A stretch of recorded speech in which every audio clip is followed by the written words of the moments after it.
Okay, for those of you who've never been here before, my name's Menachem. I'm the director here. That's just one of the things I do. I more enjoyably like to teach here.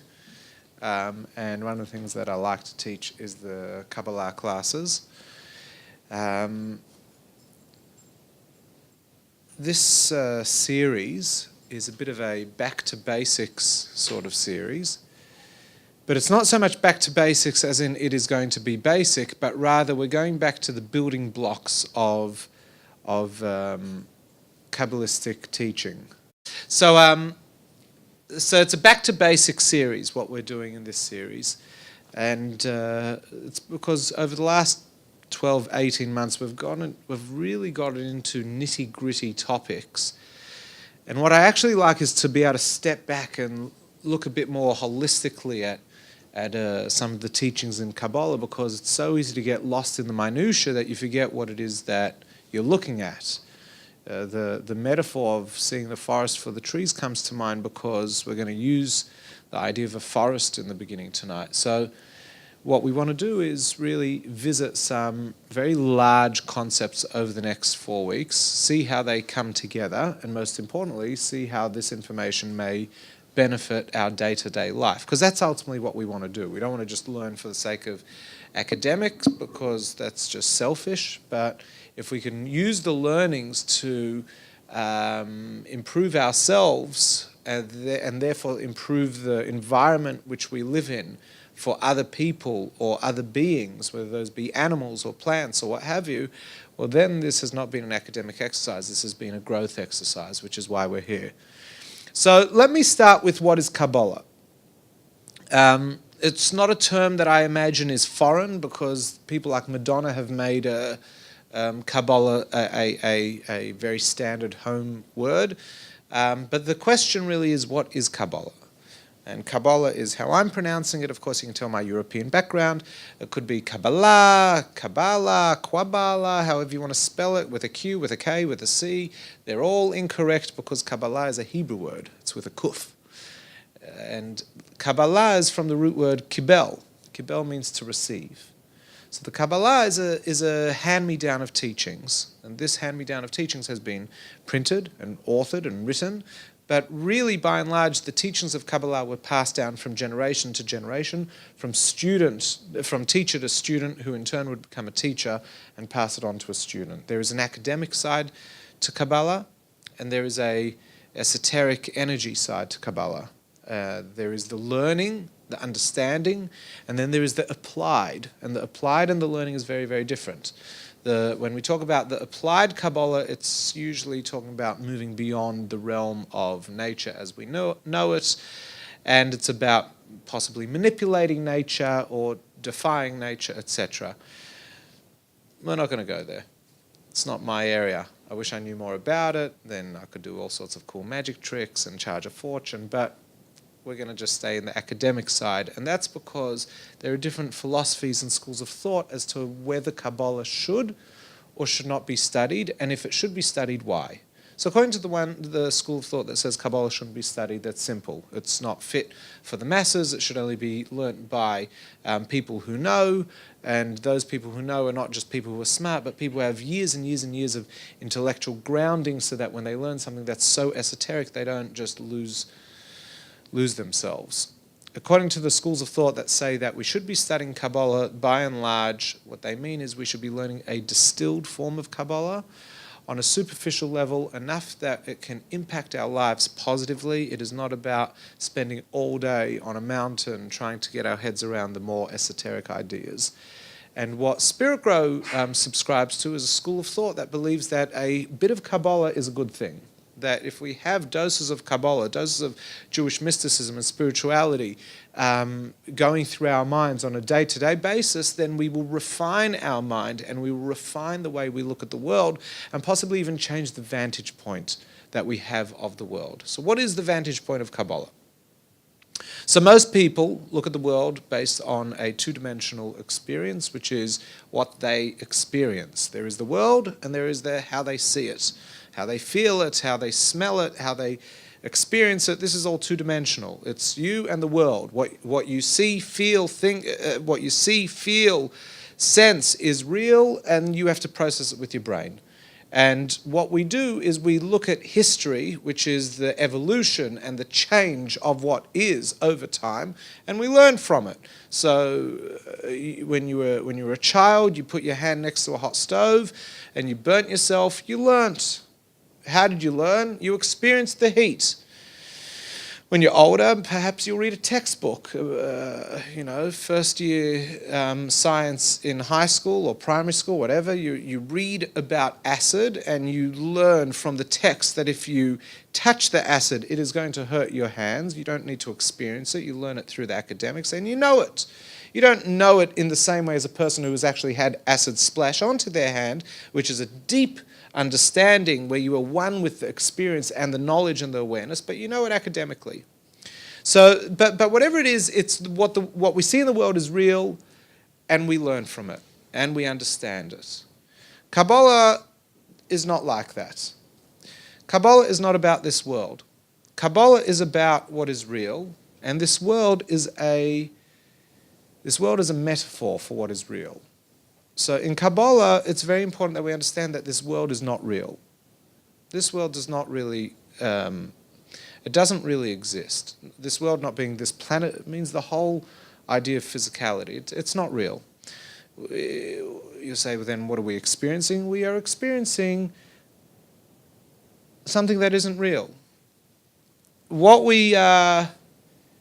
Kabbalah is the analysis of Elikus. Elikus is Gettlichkeit. That's a Yiddish word, godliness.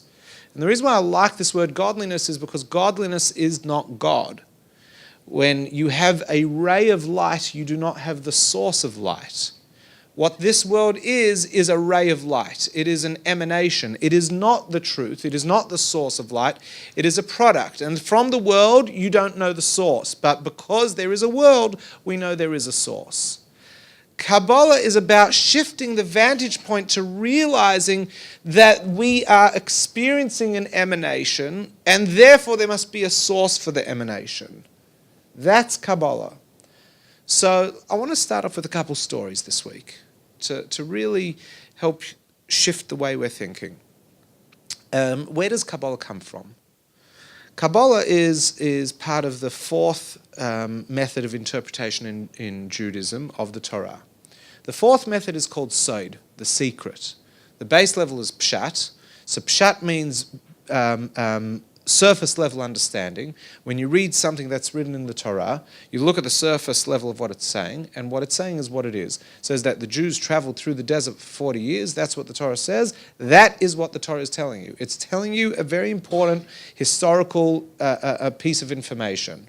That's Pshat. When it says bring a lamb as a sacrifice, it means a lamb and it means kill it. When it says give 10% of your wealth to charity, it means your money, give it away. What it says, Pshat, is what it means. Remez is what is indicated. Remez is what you may not see at first glance, but it's very, very obvious once you see it.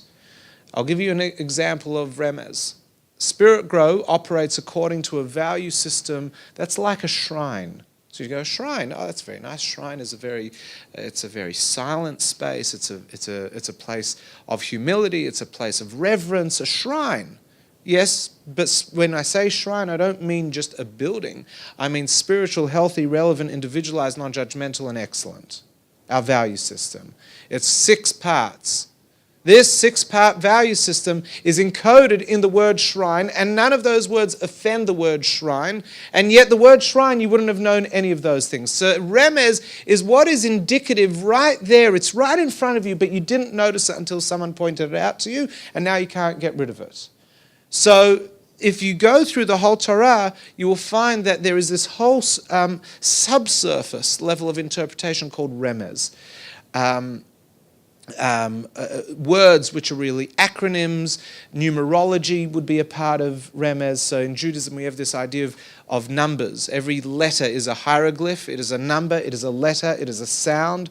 Every letter has many, many different functions. So when you move away from the word as a whole and you start dividing it up, separate letters and numbers, you end up with a whole new code. So for example, Bereshit bara Elokim. In the beginning, God created. What's Elokim? Elokim is the numerical value of Hateva. So Elokim is the name of God, but it is also the numerical value of the word Hateva, which means nature. So in the beginning, the first thing that was created in context of this world was a natural order and a system that we would go on to call nature. So that when you observe this world, you can use the natural sciences to explore this world. Hateva. That was the first thing God did. Why? In order to remove the fingerprint of God. I'm not getting into the theology of all that. I'm just showing you how right there, I didn't go anywhere. I used the words to tell us a whole story. And the story is not that abstract. It's right there in the words. The next level is drush. Drush is allegorical. In drush, everything is one story. In drush, in the medrash, everything is one. There is no such thing as time. It's just one long narrative. And I'll give you an example. In the 6 days of creation, the water was very upset with God in how it was created and the process. And so God said, don't worry, later on when there's a temple, you will be the most important aspect on the festival of Sukkot. They're going to pour water on the altar. And the waters were very happy. The waters were happy. What's this story? This is sounds like a little children's story. All of a sudden, water comes to life, and water feels ashamed, and water wants to be more popular, and so water gets promised by God. The story is not real. The story is not important. But Medrash is the use of the story in order to string a whole lot of seemingly irrelevant things together to show you a very important lesson. What is the lesson of what I just told you? That water is actually inherently one of the most spiritual, physical things that exist in the world, to the point that at the ultimate moment of the service in the temple, they would pour water and not wine, because water is this mystical liquid that has the power to cleanse, that has the power to purify, that is so pure it has no flavor, it has no color, it is completely transparent, and it is a form of ego abnegation, blah, blah, blah, blah, blah, blah, blah. It's a whole story, but only because I've linked a whole lot of seemingly irrelevant things that actually have a very close relevance in their wording, in their placement, in the pattern in which they are. It's telling me about the world. Then comes Sod. Sod is the secret. Sod is where you look at the Torah and it tells you what how the mystical realms operate, and you discover that the world, the physical world we live in, is a dimension of the mystical. It is a simple dimension. It is a very, very basic dimension. It is physical. Why is physical so simple? Here's my phone. It rests on the table. It doesn't go into the table. It doesn't merge with the table. Everything here is distinct from each other. We've got lots of colors. We've got sexes. We've got ages. We've got so much here. Everything is unique and different. There is no unity in this room. There is only disunity in this room. Nothing here attaches itself to anything else. At best, we appreciate. You appreciate the chair that you're sitting on, but you're not one with the chair. There's you, and there's the chair. There's you, and there's the person next to you. They're not you. In fact, they smell a bit, or they're this, or they're that, but you'll tolerate them. That's as close as we get in this world. Love. Even love. It's not like people fuse together when they're in love. They just have these happy moments together from time to time. In a loving relationship, you have moments of oneness. You reach this moment during sex where it's like absolutely euphoric. There's a moment of wholeness and unity. That's it. That's all the human experiences. If you're a meditator and you're a profound meditator, you may have a moment or a period in that meditation of where you are completely non-existent, where you are completely one with whatever it is that you're dwelling on. Fine. But by and large, the world is not a unified place. We don't even understand the idea of being one. We don't understand the idea of unification. And we're very stuck trying to work out the distinction. And inside there is no distinction. So it analyzes what everything is, and then you can look at this world and go, now I get it. Sod looks at the world as two forces. There is the world of unification and there is the world of distinction, the world of purification and the world of impurity, the world of good, the world of bad. They are two dual existences in the one, Klippa and Kedusha, the shell and the inner fruit. If you look at an orange, you've got a bitter shell. The bitter shell is not tasty. You don't want to eat it. In fact, you discard it. And then you've got the sweet orange that's inside. It's juicy, it's beautiful, it's so tasty, it's sweet and all that. But when you have an orange, it is both good and bad. If you want to get to the absolute good, you've got to peel away the bad. You've got to remove it. But while it's an orange, it's a full entity, and the full entity is both good and bad on it. So this whole discussion of good and bad and shells and fruit, that is what you're going to find in the Sod. That's what you're going to find in Kabbalah, is how do we navigate our way through what is good, what is not good, how do I live my life, or how has the world been designed? And it's not so much an analysis of the world as much as analysis of what is, of which the world becomes a simple example of it. So we're going to explore this simple example over the next 3 weeks, understand how this works. So a couple stories is what I said before. The late Lubavitcher Rebbe was a modern-day mystic. There aren't many mystics in the world, in the Jewish world. A mystic is someone I'm talking about who is genuinely, heart and soul, mind and body, completely in sync with a spiritual way of being. You don't have many such people. I question how many such people there are in the world in general. You'll find in every country, in every tradition, you'll find some true mystics. I don't mean people striving for mystical mastery. I'm talking about masters. These people are rare. I think they're just enough in the world to let us know that it's possible. That's about how many mystics there are. Just enough for humanity to want to strive. And that's because the absolute mystic, called the absolute mystic a tzaddik, is not a normal person.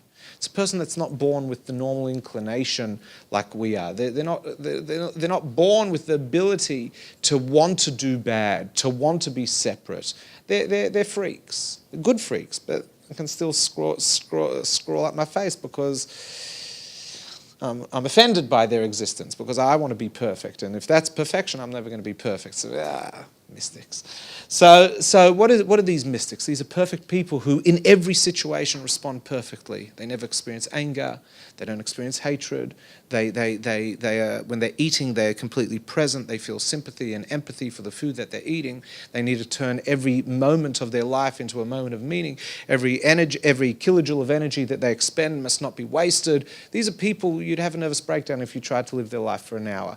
We slowly, over 120 years, try to get to that. And then you get some people, that's just how they are. They don't find it hard. You don't see them sweating. You don't see them kvetching. They don't complain about it because they don't know that there's anything else.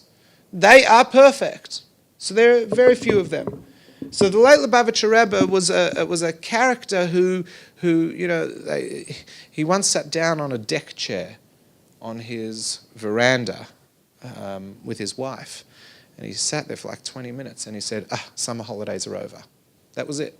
They never took a break for 45 years, never took a holiday, never complained, hardly ate, would subsist on small amounts of food. He was a mystic. Anyway, so the Lubavitcher Rebbe had a following, the Chabad Hasidim. If you've heard of the Lubavitcher Hasidim, Chabad Hasidim today, Chabad houses centers which are run by people who, by rabbis and rebbitzins who are followers of the Lubavitcher Rebbe. And people would often ask him for advice, as you would any mystic. And he used to be asked medical advice, and he'd always say you have to ask a doctor. But often people would say, the doctor's told me to have this operation. Does the Rebbe give me a blessing, and does the Rebbe feel I should have the operation? Sometimes the Rebbe would say, no, go and get another opinion. Sometimes the Rebbe would say the operation should be with muzzle or whatever it is. But the Rebbe would almost say, like, look, good doctor, why don't you go see another doctor, get some further advice? And there'd be these miracle stories. I say miracle stories in inverted commas because they were incredible outcomes of where the Rebbe said, don't operate, get another opinion, and the first doctor was completely wrong, or something had cleared up, and incredible things. And a few students from Yeshiva University, which is a large Jewish university in New York, it's a university, it's not a yeshiva, although they have a yeshiva within it, but they study economics and law and all sorts of subjects where you get masters and PhDs, etc. It's a full-blown university. And some students came to the Lubavitch Rebbe and they had a private audience with him. And they asked him, how is it, or why is it that you dare to give people medical advice or tell them whether to get a second opinion or a third opinion or to wait and not do something? What gives you the moral right? You're a rabbi to do that. And where did you get your medical training from? So he said, I never got medical training. And no one asks me medical questions. They ask me a question. I look into the books. I look into the Torah proverbially. You wouldn't open a book, but my head is there. And in the Torah, it either is consistent or inconsistent with what I know. On an individual level, I can find a section of the Torah in the mystical writings that relates to this particular person in their need. And if it doesn't line up, I say what you've been told doesn't line up. You need to get another opinion. I don't know this person. I don't know their condition. They're asking me and I tell them. A similar story was when Ariel Sharon, the late Prime Minister of Israel, in the 70s, came to visit the Lubavitch Rebbe, and the Rebbe asked him, when are you going back to Israel? And he said, I'm on tonight's flight back to Israel. And the Rebbe said, why don't you stay just the night? Stay with me. Stay here tonight. Be a part of what's going on. Stay here in New York. And you go back to Israel tomorrow. And he wasn't going to, but the Rebbe kept him, and they had a long audience, and he ended up missing his flight. He ended up not making his flight, and the flight was hijacked. And people were held hostage, and he wasn't on the flight. So the Rebbe was asked, why didn't you just tell him and let everyone else know that the plane was, if you had this foresight that the plane was going to be hijacked, why didn't you just say something? You could have saved so many other people. And the Rebbe said, I didn't know the plane was going to be hijacked. I'm a rabbi in New York. But when he said he was meant to be on that flight, something in me that didn't seem correct or congruent with his destiny that he should be on that plane tonight. So I suggested he stayed with me tonight. I had no idea there was going to be a hijacking. I was just in tune with where he needed to be right now, and he did not need to be on that plane. So what is this? So how does a Rebbe, and it's nothing to get excited about. You know, my grandfather who passed away recently used to say that in Poland, in the old world, you know, there were a lot of miracle workers and a lot of mystics, and there were certain followers of different masters and different mystics. And he'd say some would be very into the miracles of their leaders, and others didn't care for the miracles. You know, we don't choose people for their miracles we choose people for their wisdom, for their guidance, for how they help a person improve themselves. Big whoop if someone who here walks around following their heart surgeon? Oh, my cardiologist. I know we all love our cardiologist, and we all have the best cardiologist, and we all know really he is the top cardiologist. We all have one of those, but we follow their advice and we don't worship them. And then you get some people that do tend to move over the line and start becoming a bit obsessive over different things. We choose our mystics for what they can teach us, not for their power, for their mystical powers. But the question is, how did the mystics do this? How did they know? How did he know that Sharon shouldn't be on that flight? And there are many such stories. There were Jews who were warned not to sail on the Titanic. And so when they asked the mystic, why did you tell people not to? Why didn't you just tell us the ship was going to sink? It was the same. I didn't know the ship was going to sink. I didn't feel it was correct that these people were meant to be where they said they were meant to be going. It wasn't congruent with their mystical energy, with their spiritual energy. How is it that they do it? So if you look at the world and you say, and you live in the dimension of time and space, then you are limited. You only know what's in the past. You only know what is in the present. We have no idea what's going to be in the future. We can only be here. We can't be there. That's if you're bound to that dimension of reality. But what if you could escape that dimension of reality by reading or by studying or by meditating on something that describes it from an abstract point of view? What if you could look at an architectural drawing with the mind of the architect, with the mind of the builder, with the mind of the interior designer, to a point that you could see what they were all thinking, then you would already see the finished product before anyone's even moved a hammer or nail. What Kabbalah does is gives the person the ability to get into the mind of the architect, into the mind of the interior designer, and into the mind of the builder, and into the mind of the user of the future building. And they're already experiencing the building in their reality, in their own mind, to the point that their mind is more real than what is going on around them. Time makes no difference, space makes no difference. So you say, it sounds like they're like up in the clouds. Yeah, these people are up in the clouds, but in their clouds they can see more and they experience more than what we do. That's what Kabbalah is. So you say, why can't we all do it? Why don't we all just open Sifrei Kabbalah, open the books of the Kabbalah, open the Zohar, open the Sefirot, open the Bahir, open the books, and let's get this cosmic hologram, as this series has been called. Just turn it on. Beam me up, Scotty. So the answer is you can. Go. Read the books. The only problem is it's no different from learning, physics if you've never learnt maths. If you've never learnt maths, how you expected to understand physics? If you've never learnt the theory of relativity, how are you meant to even begin to explore string theory?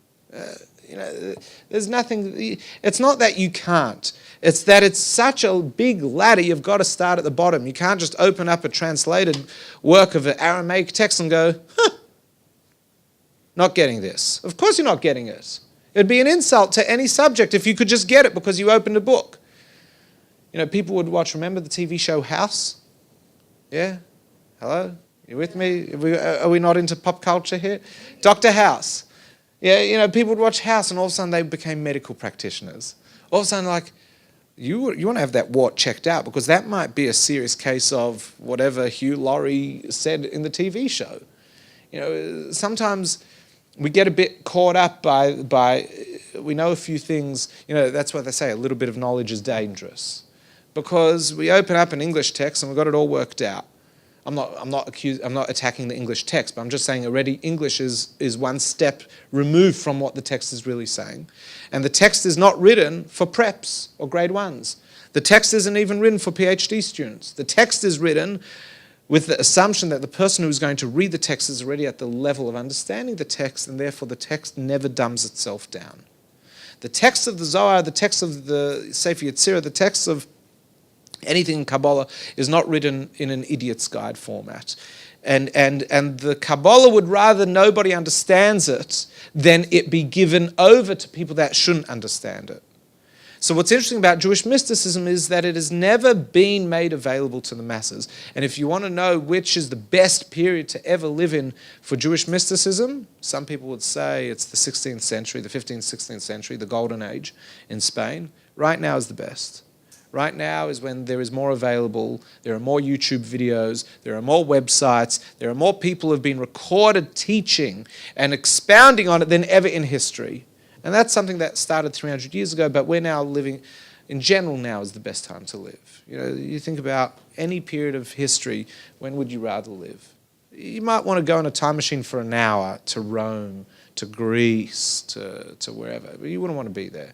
Not for the medicine, not for the women's rights. You tell me one good thing that existed. I want to go back to the first temple because apparently that was a fantastic spiritual awareness. Fine, but I'm also a bit scared of, sword fights kind of make me queasy. I'd rather get shot. just blow me up. I don't want to have zealots running through the temple with daggers. Please, or be stoned with an etrog. You know what it's like to be stoned by an etrog? There was a guy who did something wrong. They stoned him with the etrogs man Sukkot. Admittedly, he was a pretty nasty character, but still, I'd like to see it, but now is the best time to live. Now is the best time to live. Now is when there is the greatest energy in the world. The amount of knowledge is a reflection of how much energy has been made available to humanity. It also shows the sensitivity of where humanity is. We live in an era today, it's unsurpassed. There's so much political correctness and there's so much nonsense, and political correctness is what I mean by nonsense. There's so much nonsense that one can only see the good, that we're now becoming so sensitive. I don't care if people are hypocrites in their sensitivity. Show me an era in history where people were more sensitive than they are today. Today we're sensitive about this and we don't want to offend that person. It is crazy, but in a way it's a reflection of something that's incredibly good about the human world right now. We're actually starting to feel for other people. It's never happened like this in human history, that the world should be up in arms because we may be making a single person, a minority, feel bad. Until now it's always been, well, they're a minority, get over it. It may have gone too far and it may need tweaking and adjusting, but this is a good sign. This is about a flow of chesed, a flow of kindness, which we're going to talk about in 2 weeks. So let's get back to this Kabbalah business, because this sounds very interesting. So you can walk through a forest and you'll see trees and you'll see leaves and all that jazz, and it's all good. And you describe to someone, I was walking through the forest and I saw a wild boar and I saw birds and I saw beautiful tall trunks and branches. And then you've got your friend who's in a helicopter and he says, I can see the forest, it's so lush, it's so green, it's so big, it's so vast, and there are waterfalls. And the person's like, I don't see waterfalls. I see grass, I see trees, I don't see waterfalls. But the one in the helicopter's like, no, you've got to see there are waterfalls and streams. And then you've got someone who's swimming in the river and they go, oh, it's so wet, it's so moist. Everyone's experiencing something different. What Kabbalah is doing is it allows you to see it from inside and above at the same time. How does that work? So imagine you study genetics. So when you study genes, you know everything about the future person. You study the gene of a person, you know what they are, male or female, what disabilities, what dispositions, whatever. I may be wrong, but just go with it. You can tell I haven't studied genetics. I read a book on genetics, so all of a sudden I'm a mumcha, I'm a specialist. I watch Dr. House. I'm basically a surgeon. I watch Seinfeld. I'm Jewish. I like bagels. So you know so much. And without ever having met the person, you already know so much about them. Kabbalah is about studying the genetics. So let's try to understand what are the genetics of this world. So everything in this world is a mirror image of a spiritual concept. Or better yet, everything in this world is a physical manifestation of a spiritual concept. So take this remote control. There are yellow buttons, there are red buttons, and there are blue buttons. The word button and the word blue are concepts. Blue is a very, very complicated concept, and button is also a concept. You are looking at a blue button, but do you know what a blue button is? No. But if you know what blue is, and you know what a button is, then you know what the blue button is. But if you look at the blue button, you know nothing about physics. You know nothing about light. You know nothing about colours. You know nothing about rubber. You know nothing about what buttons are. You don't know about shapes. But if you know all these concepts, you do. Everything in this world is actually a blue button, a yellow button. It's just the image of something deeper, a theory, a theoretical concept. So bad is a concept and bad is a behavior. Good is a concept and good is a behavior. Man is a concept and man is a physical thing. Woman is a concept and woman is a physical thing. Feminine is a concept, feminine is a manifestation. So what we want to do is we want to explore these concepts and then begin to realize that the world, the earth, the physical world, the universe is just the equals. 1 + 1 = 2. 2 - 1 = 1. A squared plus B squared equals C squared.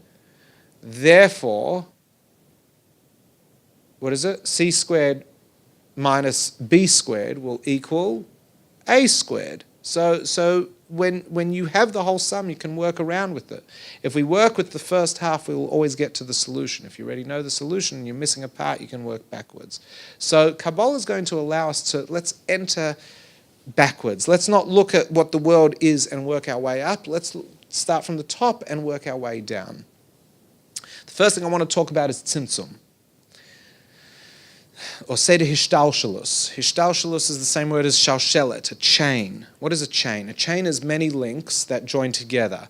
If you have 3 links, the first and the third have nothing to do with each other except that they both have something in common with the second.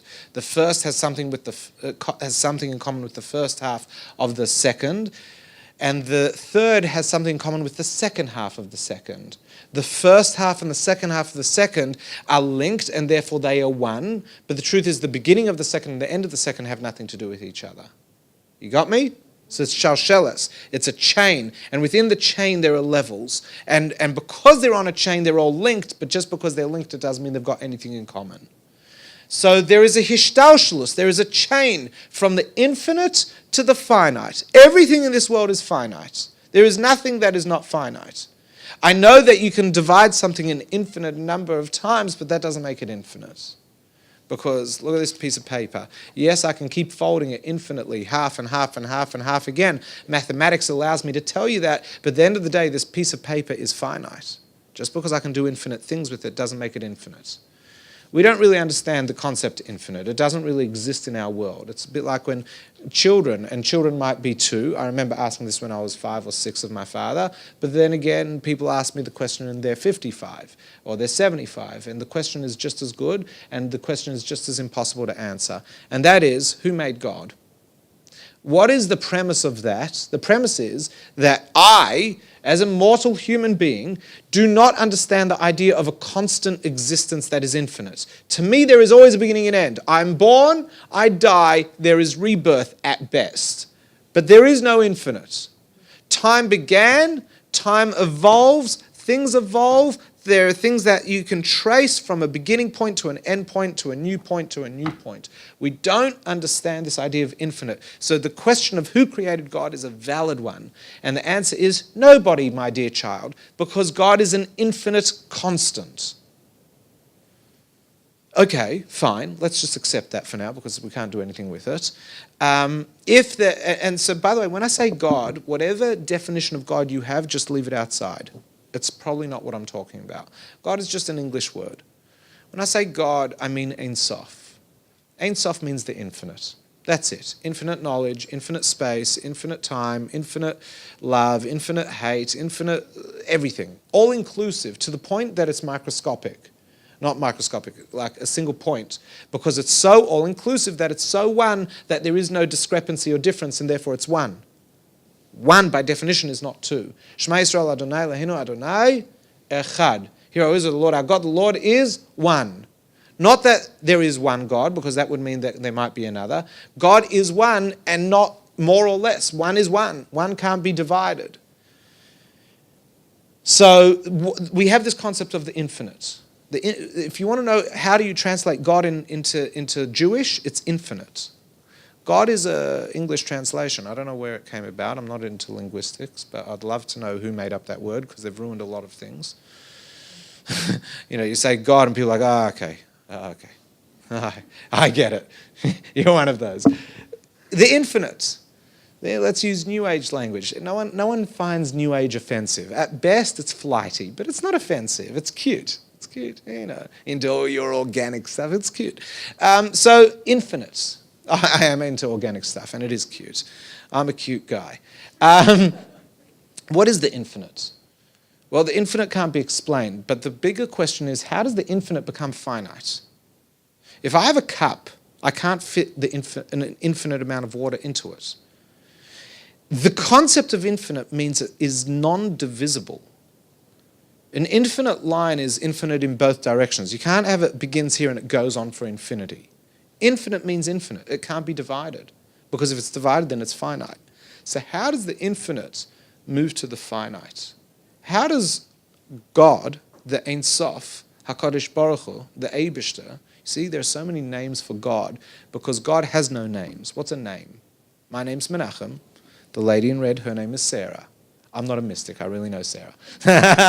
No, I'm joking. I don't really know her. But because she wears Edom, and Adom is red, and she has Mishkafayim, Adom plus Mishkafayim, and Isha means, if you reverse those letters, it's Sarah in Hebrew, and so therefore I assumed her name's Sarah. We should go on roadshow. For example, the lady in red. And then someone's going to pull the wool over me. So her name's Sarah, my name's Menachem. What is my name? My name defines me. It tells you a bit about me. It tells you Menachem Wolf, not Menachem Goldstein, not Menachem Goldberg, not Menachem Smith. I wonder if there even are Menachem Smiths in the world. That'd be so cool. But my name defines me. It lets you know who I am to the exclusion of everyone else. If you just said the rabbi, well, that's a bit of a generic term. There are many rabbis. The rabbi with the name Menachem Wolf, that's me. So it becomes me. So how God doesn't have names. There are names for how God presents itself. Not himself, itself. God is neither male or female because God is both. Because God is everything. So we'll talk about that. When we finally get to Adam, we'll talk about that. If we ever get to Adam. So God is infinite. When I said at the beginning of this session that this world doesn't really exist, the reason why it doesn't really exist is because it must exist within the infinite. If it exists within the infinite, then it doesn't really exist unto itself. We'll come back to that. So the infinite has a Seder Hishtalshelus. There is a process for how the infinite begins to detach from itself, to allow something to think that it's not a part of the infinite. That's what we are. We are a component of the infinite that genuinely feel detached from the infinite. What Kabbalah does is it builds a link back to the infinite. And once you go there, in an honest, true way, you can never leave that. That's why the greatest of mystics, what they struggled with was not life. What the greatest of mystics have always struggled with is staying alive. Because what happens when you discover that you're a part of everything around you? What happens when you not just discover intellectually, to a point that you feel it, that you experience the infinite, you cease to be finite. If your mind can move beyond your own self, you can no longer be yourself. 4 men went into the paradise: Rabbi Akiva, Shimon ben Zoma, Shimon ben Azai, and Elisha ben Avuya. This is in the times of the Talmudic period. 4 of them went into the paradise. The paradise is a reference, it means an orchard, but it is a reference to the Kabbalistic experience of study. Elisha ben Avuya had mystical visions, and in that vision he saw an angel. I don't know what that means. I know what it means, but I don't know what it means, as in I can tell you academically what it means. He saw an angel, and the angel was sitting. Metatron was sitting. And he had always academically understood that angels can't sit. They're not allowed to sit. Here he sees Metatron is sitting. Can't reconcile what he's learnt with what is seen. And is what he has seen a legitimate vision? And he begins to see everything as inconsistent. He just, nothing is consistent. And so what he does is he runs away from the inconsistencies because they are haunting him. And so he leaves religion, leaves everything, and moves himself into a place of logic where he can rationalize and understand everything, the world of mathematics. We're talking about 2,000 years ago, 1900 years ago. This is the peak of Roman and Greek thinking.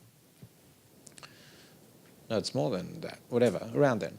So Elisha ben Avuya leaves everything. He can't stay with the spirituality because it's haunting him. He can't get his head around it.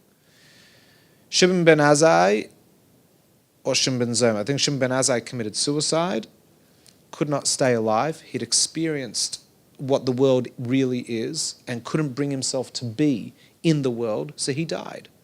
Either he died or he committed suicide, whatever it was, he escaped the limitations of his own body because he had already been somewhere and he couldn't bring that back into the limitation of his own life. The other Shimon, let's say Shimon ben Zoma, Shimon ben Azai or Shimon ben Zoma, the other Shimon, I can't remember which one did what, went crazy. Just went crazy, could no longer rationalize reality and just lost his mind and his ability to communicate, his ability to understand and have a place and know his place. He just ceased to be normal. And Rabbi Akiva nichnas b'shalom v'yotze b'shalom. Rabbi Akiva went in peacefully and he came out peacefully. What is peace? What is this word shalom? What does peace mean? Peace is the ability to make two things exist in one place. Oseh shalom b'mromav.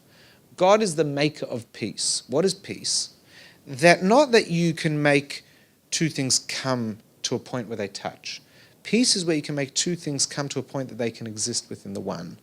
So, you get a husband and a wife, for example, stereotypical case. You get a husband and wife, they're in a fight. So they have become separate.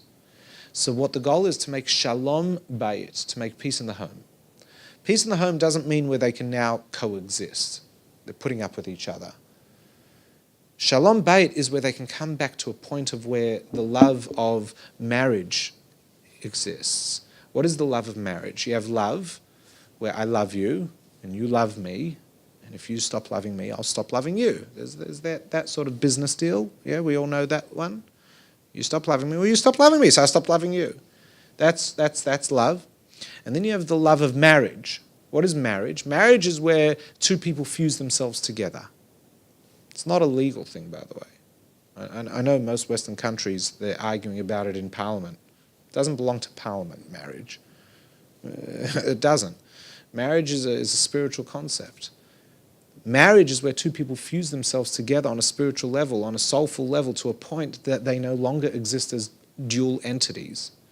Most people in a marriage do, more often than not, exist in a dual entity, but they also have experiences of a uni-entity, of a singular entity, which is where self-sacrifice for love comes from. Self-sacrifice is that I don't want to be if you're not happy. So I will give up everything of myself for you.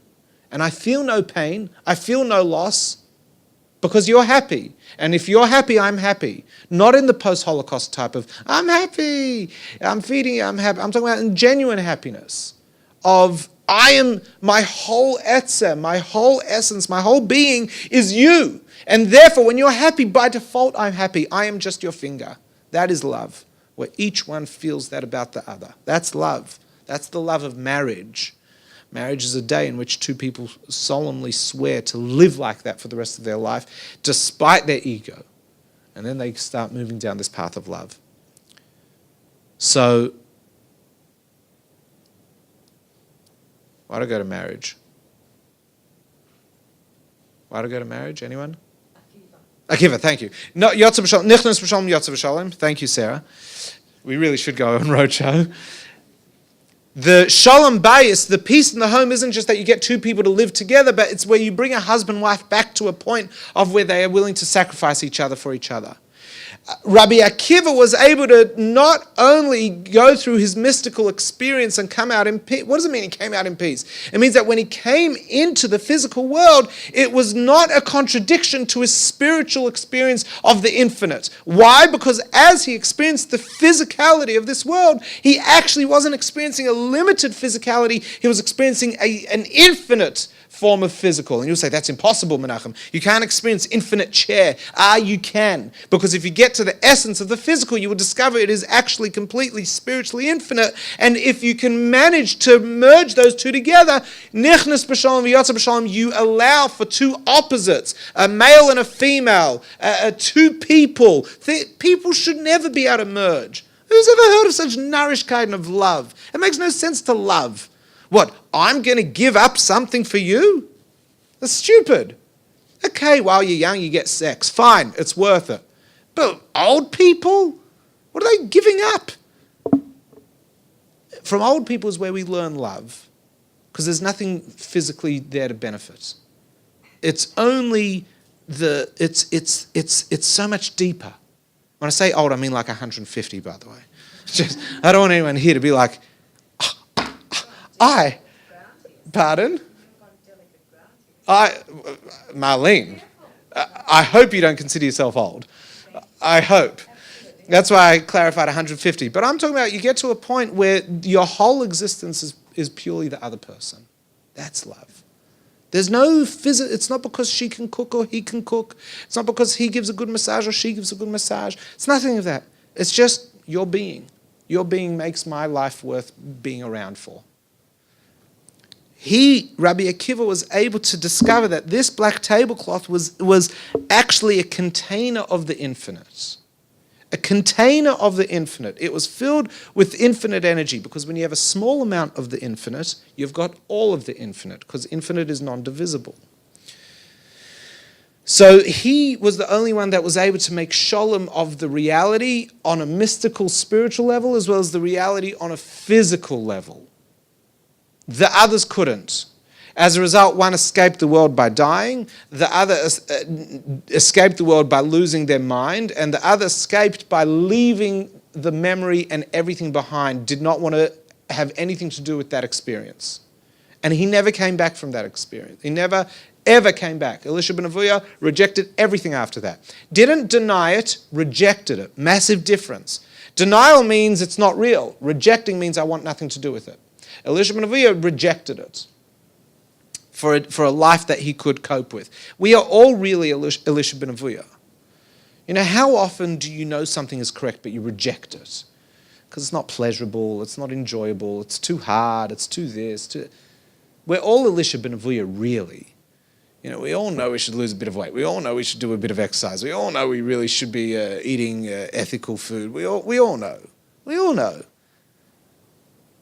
But it's too expensive, it's too hard, it's too big, it's too that, and I can't keep up with it. We all know we should spend more time with family.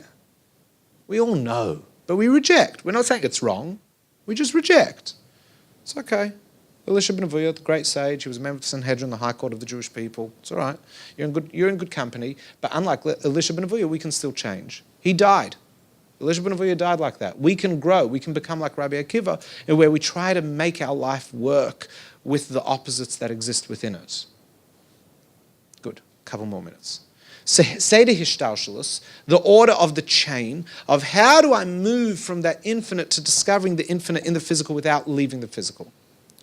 So, we start off that there's the infinite. If I had to describe the infinite, it would be like this big orb. The problem already right there is if you've got an orb, you've got what's outside of the orb. So you've heard me many times explain, according to the way Maimonides gives a beautiful explanation of what God is. And he says, God is the Sefer, the Sipper, and the Sefer. God is the book, God is the scribe, and God is the story. God is the inside, God is the outside, and God is the thing that defines the different. You know, if you've got a cup, God is the water. Inside the cup, God is the cup, and God is the area around the cup. So God is everything. Can God make a rock that's too big for him? Stupid question, because God is the rock as well. It's not that. It's only a question if there is God and there is a rock. But if God is God and the rock, you've got to remove that image of a man that's trying to pick up a rock. That's why God can't be a he or a she, because you've already limited God. God is only a he grammatically. Whatever, not for now. And that grammar is only on a spiritual concept of masculinity. But God is also a she, because God is sometimes a femininity, because God is both. It depends on the manifestation. So you've got the infinite. So pretend it's an orb, although there is the outside of the orb, so it's also the other part of the orb. So it's not an orb anymore, it's everything, right? So we're stuck already, but let's just pretend. It's a big circle. The Arizal draws the Ein Sof as a circle because the middle of the circle is equally distant from every part of the circle. So the dot in the middle of the circle is completely enveloped equally by the infinite that's around it. So you've got the Ein Sof. And what the Ein Sof did, if the Ein Sof is light, what the Ein Sof did was created an absence of light within it. Created within it an absence of itself. Is the absence of itself still it? Yes, it is, but it's now a new dimension of itself. It's like if I've got you can't see because it's a black tablecloth, but if I block the light, there is still light, but if I'm both the light and I'm the light shade, I can block my own light. What the infinite did was created an absence of itself within itself. And what it would then do, or what it... God. I'll have to come back and explain that in a sec. I actually thought when I laid out this series on paper, when I wrote out my notes for the 4 weeks, I thought this is going to be a cinch. No worries. You've done, you know this. You've learnt this for like 10 years. No worries. Like I'm already like tongue-tied. It's so much easier when it's in your brain. It just goes to show I don't really know it. Because if you can't say it, as we get to Das, when we get to the 10 Sefirot in 2 weeks, if you can't get it to Das, you don't know it, but whatever. So there you are. You're learning from someone that doesn't know what it's talking about. You enjoying yourselves? Yeah? Oh, God. So the infinite created, I'm talking in past, okay, I'll tell you what was bothering me. I'm talking in past tense not because it happened a long time ago, but I'm talking in past tense to indicate that there are stages. Right now, okay, look at the fluorescence. The fluorescent light is light that is within a tube. That tube is within a light fitting, which is, so there's the glass tube. Then there is the glass of the light fitting, right? You can see that. Then there is the atmosphere between the light fitting and here, right? So you've got many, many layers. I can say in the beginning, the light is in the tube. Then the light moved into the glass. Then it filled the chasm around it. Then it went through the second layer of glass. Then it went through the atmosphere. Then it hit me in the eye. It's not in past tense, is it? It's all happening right now on multiple levels. So whenever the Torah, by the way, the whole Genesis, all that stuff, it's written in past tense. It's not past tense. It's happening right now. You know, that whole thing in the beginning, God, everything I'm getting right now is purely on the Kabbalah of Bereshis, just that very first part, Genesis 1:1. In the beginning, God created the heaven and the earth is not something that happened a long time ago. It's happening right now. Right now, the raw energy is moving from the infinite to the finite. And what's happening right now? Right now, the energy is moving from the infinite to the finite. Every moment is every moment is a moment of renewal of where the infinite recreates the whole reality. Every single moment is a moment of recreation. Genesis isn't a whole lot of years ago. It's right now. In the beginning, there was the infinite. And the infinite condensed itself to allow finite to exist. Why is that something that happened in the past and not now? If it happened in the past, then now has nothing to do with the past. But if it happens every moment, then there is a constant unification of the finite within the infinite. So there is the infinite. So that's why I'm talking about in past tense, and then, but really I'm moving down, not across. So in the beginning, there is the infinite. The infinite then creates an absence of itself. How does it do that? Okay, so let's use thought as a metaphor. Whenever we talk about God thinking, it's a metaphor to help us understand subtlety.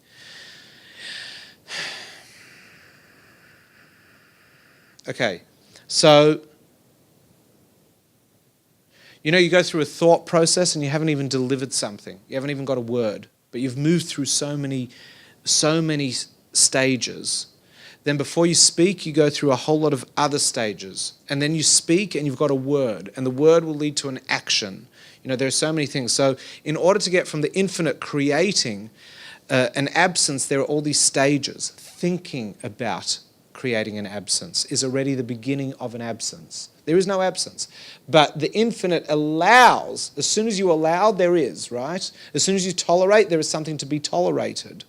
Got that? As soon as you tolerate, there's something to be tolerated. So the infinite allows for an absence within itself, which means the infinite always was going to be both infinite and absent of the infinite. That is part of being infinite, is that you can do the opposite of yourself. Within the absence, there is a lack of infinite. That is the beginning of finite. There is nothing in there. And then what happens is there is a drip feed of energy from the infinite, from the chut hasaira. The description is that of a single hair. How big is a hair? How much energy does a hair have?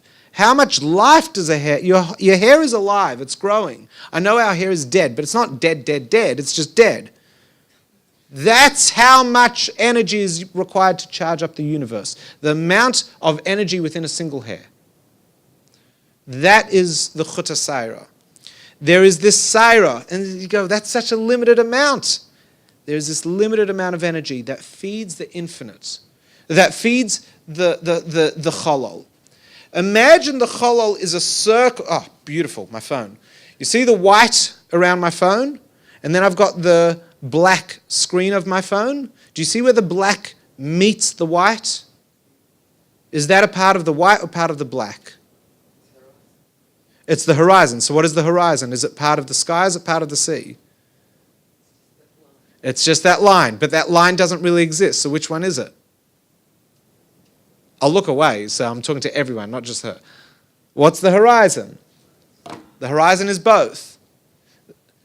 When you have an inside edge and an outside edge, when you have a head and tail of a coin, which one is which?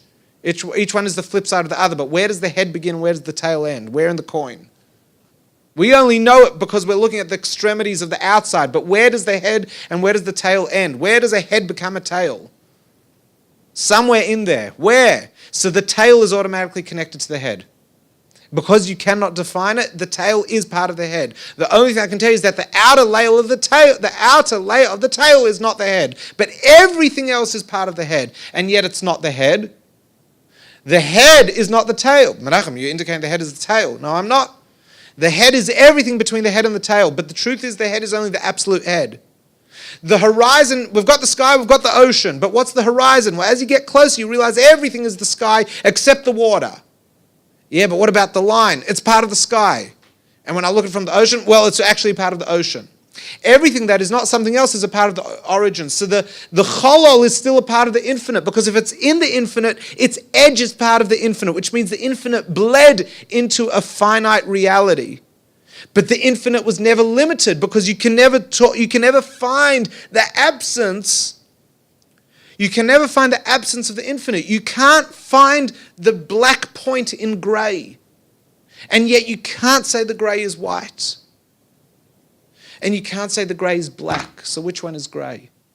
Grey is both black and white. What the infinite created was a grey zone, not an absence. Because an absence would mean that there is no infinite. It created a grey zone, but is the grey zone infinite? No. But is it not infinite? No.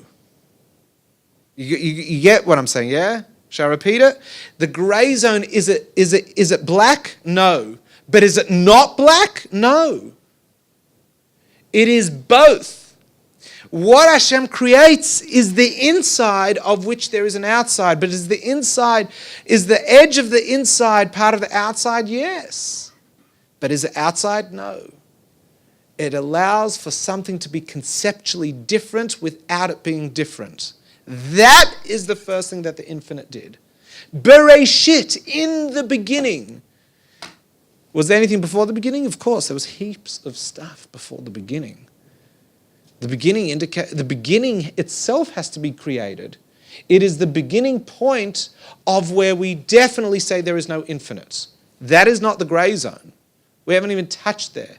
Seder Shtalshlus is we need to get to the third. All I've done is I've built 2 links of my chain. The first link is the infinite. The second link is, well, I haven't even got to a second link, because if you've got the beginning of a link, what do you have by definition? The end of a link. Is the end part of the beginning? No. But is it connected? Yes. Is it part of the beginning? Yes. But is it the beginning? No. When I get the next link on the chain, it connects with the end of the first. Is it part of the first? No. But is it connected to the first? Yes. But is the end of the first part of the first? Yes. But it has more to do with the second link. But is it the second link? No. So my chain is a really good example, because if you look at my chain here, this part in the middle is closer to the beginning than the end part of the beginning is. See that? That makes no sense. And yet it is. And it's a separate thing that comes later, but it's already rooted. We say every Friday night in L'chadadi, Sof Machshava, that the beginning is wedged in the end. That already in the beginning thought, the end was already there. The beginning of the second link already exists before the first link is completed. Because you only complete something if there is the intention that there is something after that. If there is nothing after that, why complete it? But you have to complete it before you get to the second stage. So the second stage already existed before the first. And now we get to the concept of humanity. I know I've just pretty much skipped everything between the infinite and us, but you got to remember why we're doing this. The first thing, what comes first? A want or a thought? A desire or a thought? What comes first? Do you think of something and therefore you want it, or do you want something and therefore you think about it? The thought comes first? A want comes first? Look, well, this is a very easy argument, right? It's like, so the truth is it's a chain reaction. But all the way back, in Jewish mysticism, the want comes first. But that is not true of our wants, but it is the truth of true wants. That a true want is part of our very nature, and that comes before our thinking.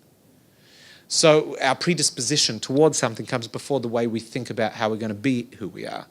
So the want comes first. If there's a want, there is, in the infinite, what must there be? Something to want. If there's something to want within the infinite, that means it was always there. Meaning that we are a part of the original.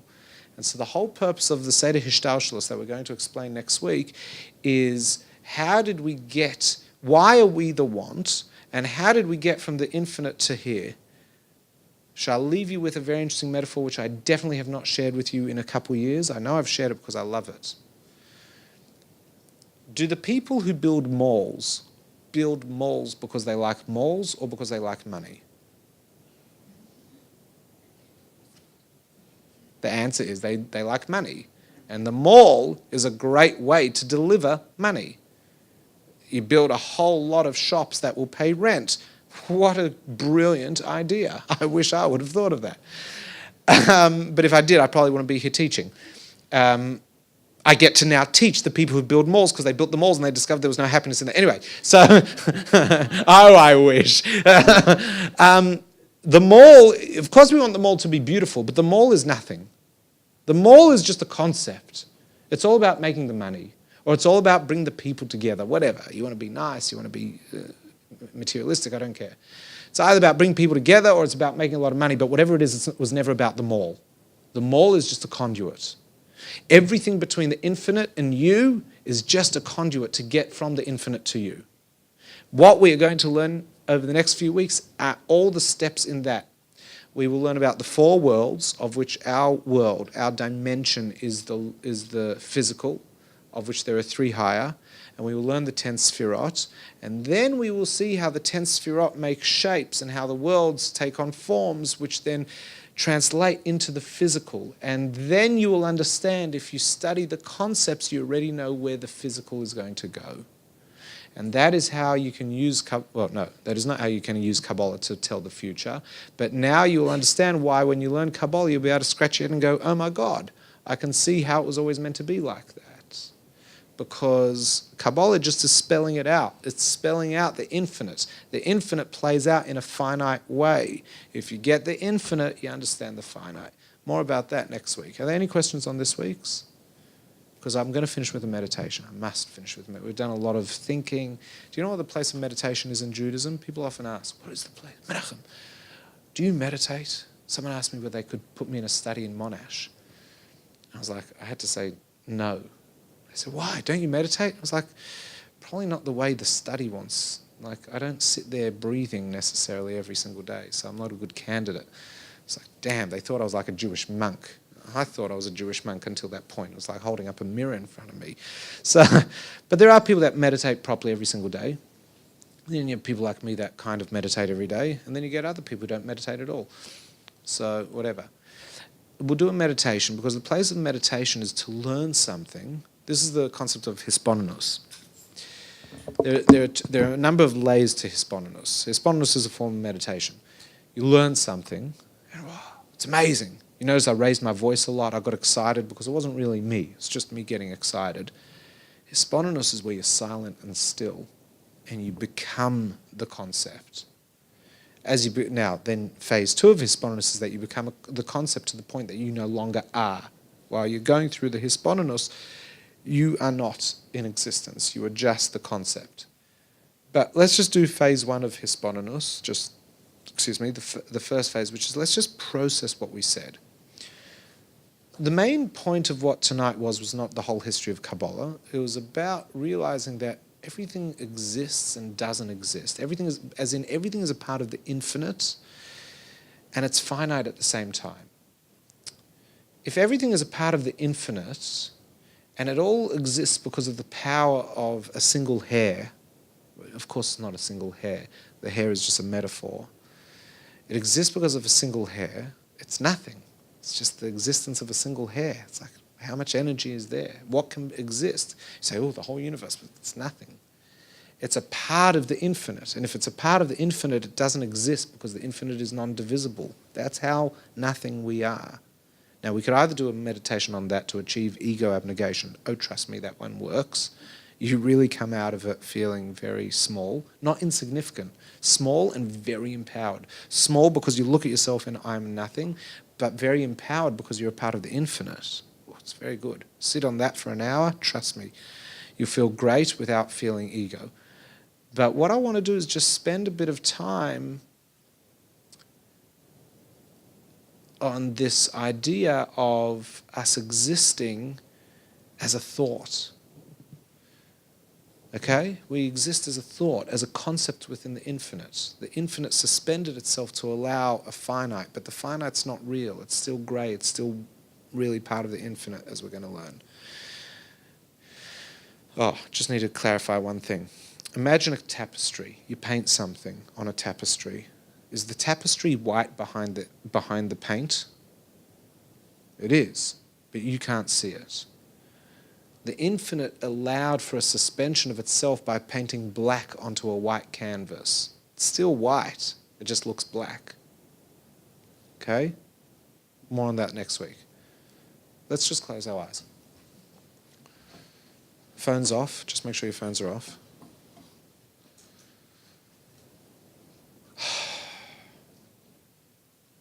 So let's just sit for a moment in our chairs. Take a few deep breaths. I know we've covered a lot of information and I probably had you and lost you at different points. It's not you, it's me, so don't worry about it. Right now, just feel your chair. Feel the floor beneath you. And feel your breath entering and then leaving your body.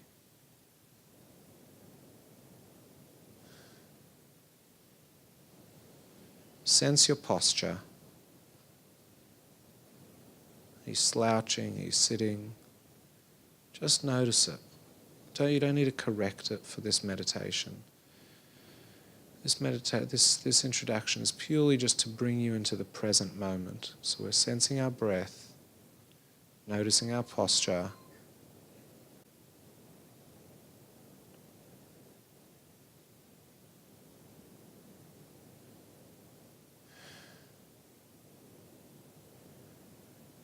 And just allow a thought to come into the mind.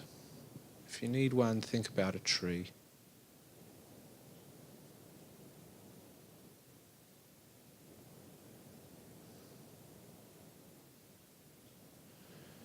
And as you think about that tree, I want you to really become familiar with it. Look at it from all angles. I want you to look at its colour. Doesn't matter if you don't know the name of the tree, but if you do, it helps. Give it a name.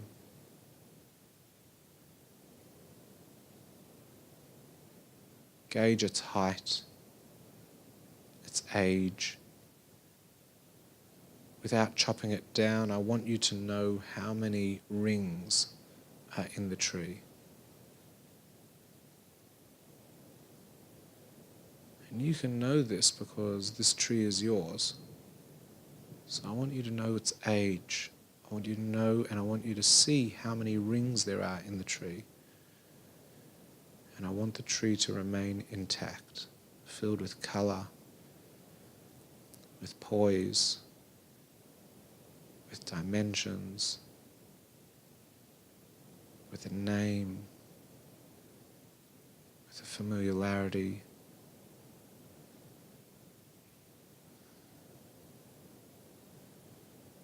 This tree is very real, you can see it.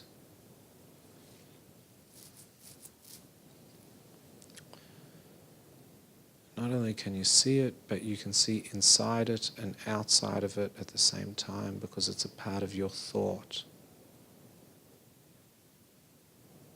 It exists within your thought. You are creating it, you surround it, and with your mind you are in it. And the tree is not you. Or you are not the tree. But the tree is a part of you. You surround it and it has no reality beyond you. Its sole existence is dependent on you. And you surround it, and it is a part of you. But you are not a tree.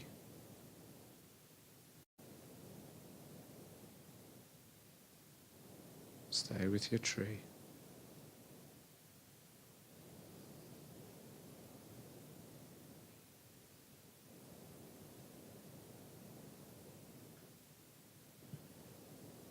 And you can spend some time realizing that this is the idea of the infinite allowing something without it detracting from the infinite. The tree in your mind does not take up space. It takes up no energy. And yet it's real, you could see it.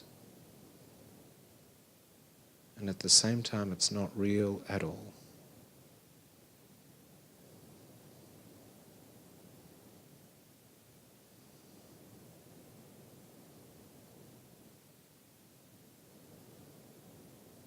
Yes, in this meditation you are all-encompassing. The tree doesn't detract from you, but you are far greater than the tree.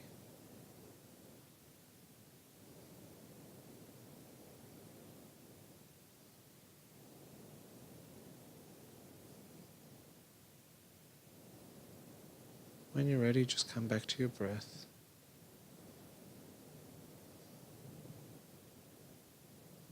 We've only done a first stage of hitbonanut.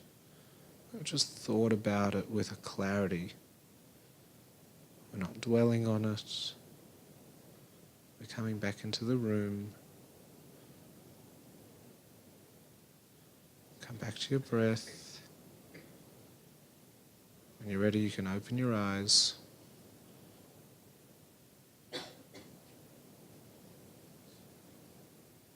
Let's just take a moment.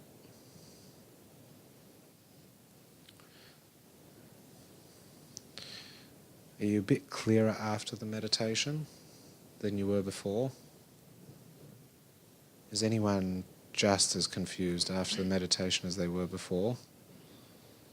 That's not you. As I said in the beginning of the meditation, that's me. But now you can understand the place of meditation in learning. All right. Just did I go a bit fast tonight, or was it all right? Yeah? Thanks, Michael. All right. Whatever. It was an introductory week. Next week will be, it'll be good. Whatever. I enjoyed it. We'll see you next week. Have a good night.